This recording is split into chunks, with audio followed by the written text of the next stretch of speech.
So you've bought some side skirts and you've worked up the courage to try and install them yourself, but you're afraid that you might turn your car into Swiss cheese. Well, I'm here to tell you that that's exactly what's going to happen if you don't watch this video. Today I'm going to show you how to properly install them and how to live with yourself after you've realized that you've just depreciated your car. Let's start by talking about a couple things that you'll need. You're going to need a drill bit set that's missing a couple pieces, a riv nut tool, and some riv nuts. And just like with 90% of the things that you ever want to do with your car, the first thing is to jack it up.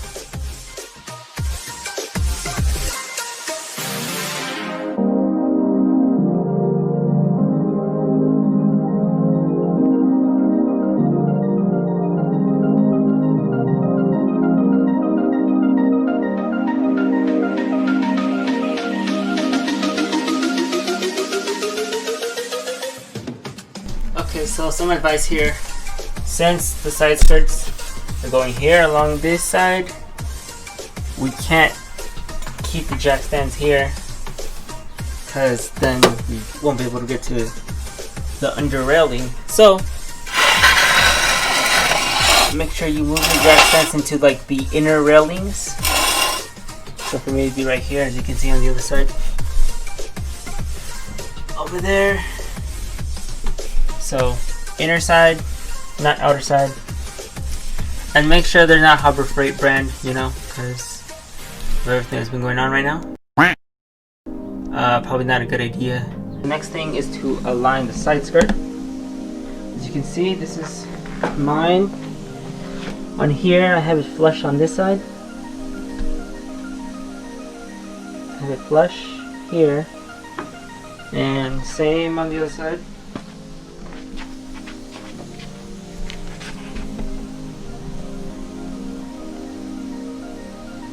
So it's flush on this side as well. And this is basically what it's going to look like once we're done. Enough space here.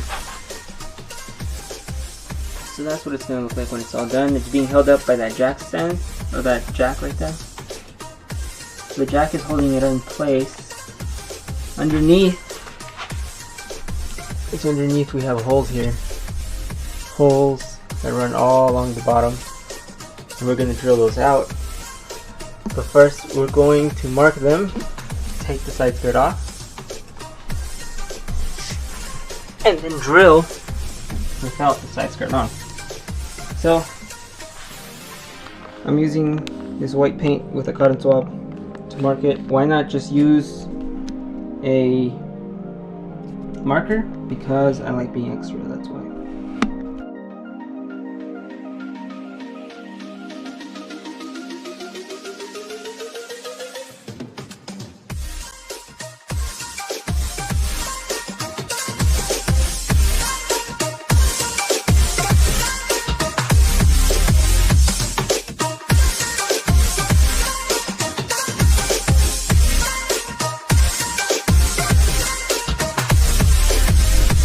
Here's the first marking. Right there. So I'm gonna drill that out, and then I'm gonna check again by putting the side skirt back on. It's like that old saying, what they say, measure twice, drill once, because you can't take back the drilling. So you really want to take your time on this part here, or else you're gonna mess up, and then you're gonna end up making more holes than you need.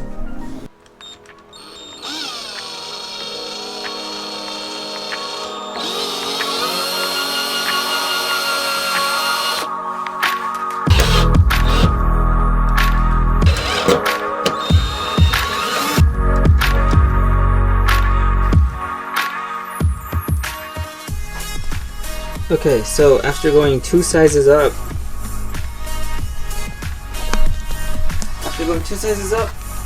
I finally was able to make a hole big enough. Let me show you what this looks like. So there's a hole right there. And so once you have a hole big enough, you can fit these nutserts in. Basically, they just go in like this, they pop in, and your end result should look like this. So I know I haven't talked a lot about the nutserts yet, so let me tell you why we do it this way instead of just putting a screw. So, using a nutsert machine, what's going to happen is that this nutsert is going to crush on the inside. And you see how it's already like flattened on the outside, on the rim? So, the crushed outside and the flattened, the crushed inside and the flattened outside together, they're going to sandwich in between this metal sheet. So it's going to prevent it from coming out, and inside here you have threads. So you can put a screw of the same thread size, and basically it's a lot safer than just putting regular screws through a hole. You know what I mean? Because now you have threads. And it looks cleaner this way too. So we're going to do that for the rest, and then we're going to mount the side skirt. So let me show you how I set the nutsert. So the nutsert's in, it aligns with the hole underneath here. So now we know we can set it. I'm going to take my tool, open it to reveal the thread. Alright, so open it to reveal the thread up here. And you're gonna twist it on.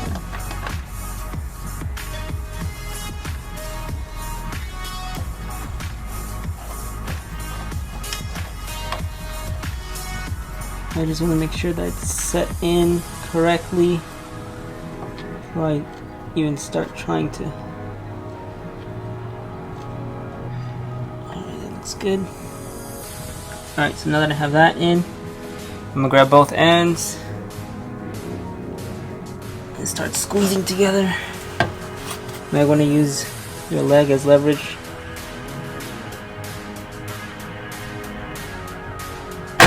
Oh, that kind of hurt. Alright, so that's it. It's in. It's fastened. Alright, so I'm back. I've done everything but the last one. I ended up doing 4 total instead of 3. I mean, instead of 5. So, what I ended up doing was that I finished the one over there, and I finished the one on this side. And then I mounted it, and after that, I took the drill with a drill bit that was a little smaller than what I actually needed. That way I could drill like guide holes, I guess you could say, before I actually did the big one. So this was in place, and then I went underneath with the smaller one, the smaller drill bit, and then drilled over there, drilled over here. I finished the nutsert there. I'm about to install the nutsert on this side, which is like right here. So it's in, but it's not seated yet. So I still have to use the tool, but that's basically how I got it to align without having misalignment in the holes that I was making.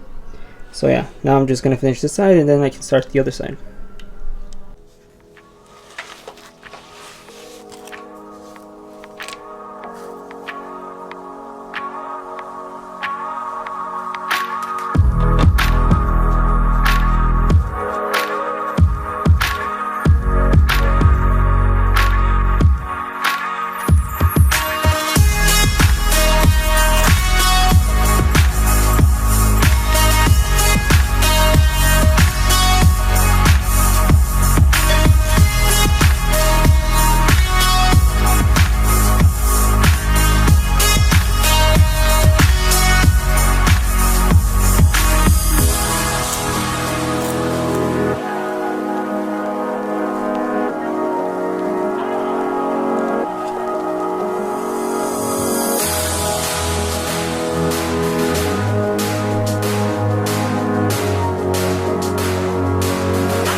So I just finished up doing the second side.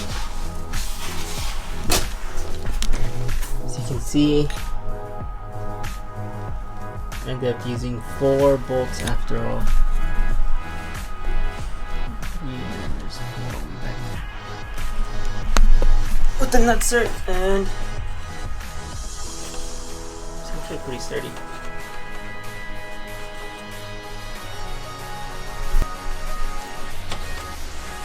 Yeah, so 4 nutserts on this side, 4 nutserts on that side, and it's pretty sturdy. So I don't feel like I'll have to worry about it ripping off on the highway or anything. But yeah, that's basically it. I'm trying to think of a couple of last minute tips I can give you guys. Like I said before, try to pre-drill it with like a guide hole, I guess you could say, with a drill bit that's a little bit smaller than the one you intend to use. That way you already have the holes pre-drilled and you won't kind of skew it to the side as you're pushing up the drill bit. So yeah, start off with a smaller size, work your way up to the size you want. Oh, and for me, I ended up using the corded drill after all because the rechargeable one did not have enough power and it just died really quick. So yeah, that's basically going to be it, guys. Grab your favorite drill and your favorite nutsert tool and just go nuts.